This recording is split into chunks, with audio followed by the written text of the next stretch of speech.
I'm here with Shiva, the All-American Indian and inventor of email. Can you tell us just about your life, how you got to America, kind of your whole story? Sure. My life and my journey to not only inventing email, but coming to America, Alan, is many ways the epitome of the American dream, so I'm very, very fortunate for that.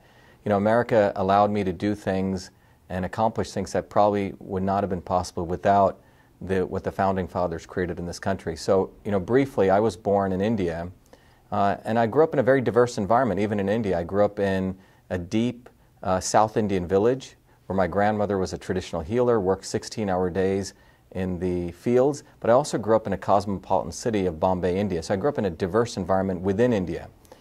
But you also have to understand, I grew up in an India that had a caste system where, you were basically allotted to a certain future in life based on where you were born. So my parents had hit a ceiling for their advancement in India, and they were very fortunate. In 1970, literally, we left India on my 7th birthday on December 2nd, 1963, if someone wants to make a note of that.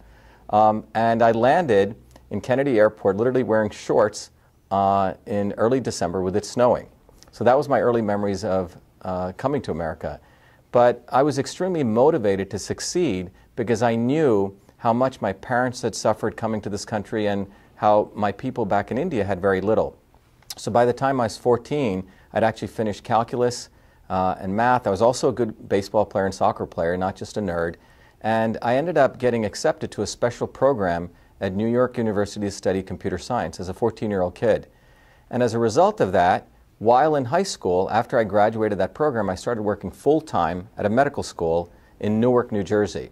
And I had this amazing opportunity because my parents were supportive, my public school system's teachers were supportive, and I found a great mentor in this small medical college in Newark, New Jersey, where I was afforded the opportunity to basically convert what was then known as the old inter-office mail system, inbox, outbox folders. And this system was how people collaborated in the universities. And I was asked to convert that entire old-fashioned paper-based system to the electronic version. And I did that. I worked long hours, worked until 2 a.m. probably every day as a kid, and I called this system email. I wrote 50,000 lines of code across a system of 35 programs, and that's where email was born, the electronic version of the inter-office mail system, the email we know today. Just to be clear, I'm not saying I invented electronic messaging, which goes back to the 1800s, but I did invent email. And the other interesting thing was when I came to MIT, this was listed in one of the school newspapers that one of the 1,041 kids coming in 1981 had invented email. And as a result of that, I was motivated from that experience in Newark to really understand systems and really to be an inventor. Went in and out of MIT, started 7 different companies, got 4 degrees from MIT, and in fact my PhD in biological engineering. So my journey has been extremely diverse one as an inventor, as a scientist, and we'll talk about some of my other interests in politics and history and art.